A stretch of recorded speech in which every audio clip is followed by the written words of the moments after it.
नमस्कार दोस्तों। आज गौरा के एपिसोड नंबर 9 में सुनते हैं। दोपहर में गौरा के पास जाने के लिए विनय का मन फिर अधीर हो उठा। परेश बाबू के यहाँ जाने से दोनों मित्रों के बीच जो संकोच आ गया है उसे दूर करने को वह चिंतित था, परंतु घर से कुछ दूर जाकर वे पुनः लौट आया। गौरा के घर जाते न बना। आकर गौरा के नाम एक चिट्ठी लिखने बैठ गया। इसी समय हाफते हाफते महिम बाबू आ गए। सिरहाने से पंखा लेकर झलते हुए बोले, तुम्हें मेरा एक उपकार करना ही होगा, पर वचन दो तब कहूँगा। विनय, आप जानते हैं मैं आपके घर का ही प्राणी हूँ। संभव होने पर आपका काम न करूँ, ये नहीं हो सकता।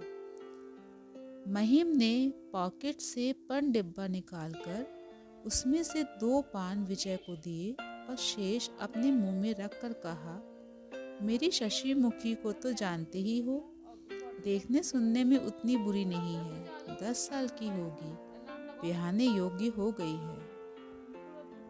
विनय, मेरी तो बहुत लोगों से जान पहचान नहीं है, तब भी मैं किसी सत्पात्र वर की खोज करूँगा। महिम, खोजने की जरूरत क्या है, मैं तो उसे तुम्ही को सौंपना चाहता हूँ। विनय, अरे ये आप क्या कहते हैं। महिम, क्यों, क्या हर्ज है, कुल में तुम जरूर बड़े हो, पर। विनय, कुल की बात जाने दीजिए, किंतु उम्र में तो वह। महिम, क्या उसकी उम्र कम है, हिंदू घर की लड़की मेम तो नहीं है। विनय, अच्छा, मुझे विचारने एवं घर के लोगों की राय लेने का समय दीजिए।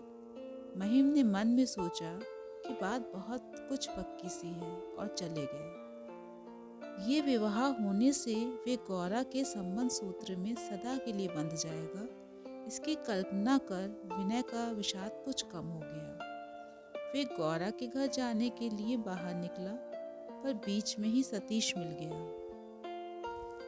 उसके साथ विनय घर लौट आया।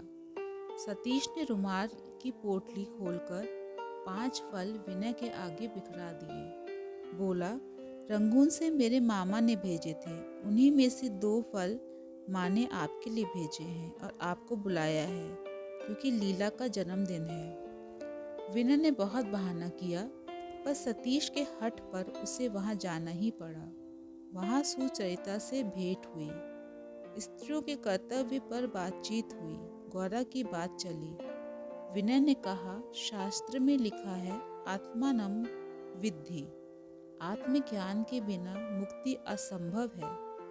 गौरा भारतवर्ष के उस आत्मबोध के प्रकाश से स्वरूप उत्पन्न हुआ है, वे समान ही नहीं है। हम लोगों का मन जब तुच्छ आकर्षणों से इधर उधर घूमता फिरता है, तब वे सबकी ओर से ध्यान हटाकर उच्च स्वर से वही पुराना मंत्र पढ़ रहा है, आत्मानम विद्धि। इस तरह की अनेक बातें होती रहीं। गौरा के संबंध में बातचीत होने से विनय के मन में उससे मिलने की आकांक्षा फिर प्रबल हो उठी। घड़ी में 4 बज गए। वे जाने के लिए उठ खड़ा हुआ। सुचरिता ने कहा, क्या कुछ देर और न रुक सकेंगे? माँ ने तो आपके लिए जलपान तैयार किया है।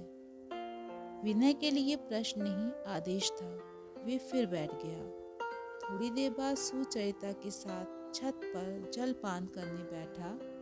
परेश बाबू भी आ गए। धीरे धीरे संध्या हो चली। रविवार होने के कारण सबके उपासना मंदिर में जाने की बात उठी। वरदा सुंदरी ने विनय से भी कहा।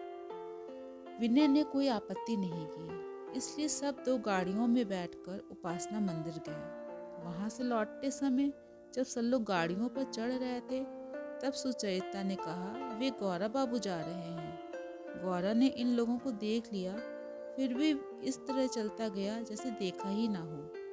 गौरा की इस उद्वत अशिष्टता पर विनय ने सिर नीचा कर लिया। उसने समझ लिया कि मुझे इस ब्रह्म दल में देखकर ही वे इस प्रकार तेजी से चला गया है। सुचरिता को भी गौरा पर क्रोध आ गया।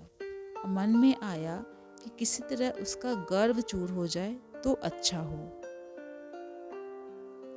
गौरा जब दोपहर का भोजन करने बैठा तब आनंदमयी ने धीरे से कहा, आज सवेरे विनय आया था, ना जाने उसके मन में क्या कष्ट है। मैंने इससे इतना उदास कभी ना देखा। देखो गौरा, तुमसे एक बात कहती हूँ, भगवान ने अनेक मनुष्य उत्पन्न किए हैं, परंतु सबके लिए एक ही रास्ता नहीं रखा है। विनय तुम्हें प्राणों से भी बढ़कर मानता है, इसी से तुम्हारी सब बातें सहता है, पर तुम्हें उसे अपने रास्ते चलाने की जबरदस्ती नहीं करनी चाहिए। गौरा, माँ, थोड़ा दूध और ला दो। बात यहीं खत्म हो गई। गौरा अपने कमरे में जाकर चिट्ठी पत्री लिखता रहा, पर उसके कान विजय की आहट में लगे थे। परंतु विनय न आया। आ गए महिम बाबू। उन्हें आते ही शशिमुखी से विनय के विवाह की बात छिड़ी।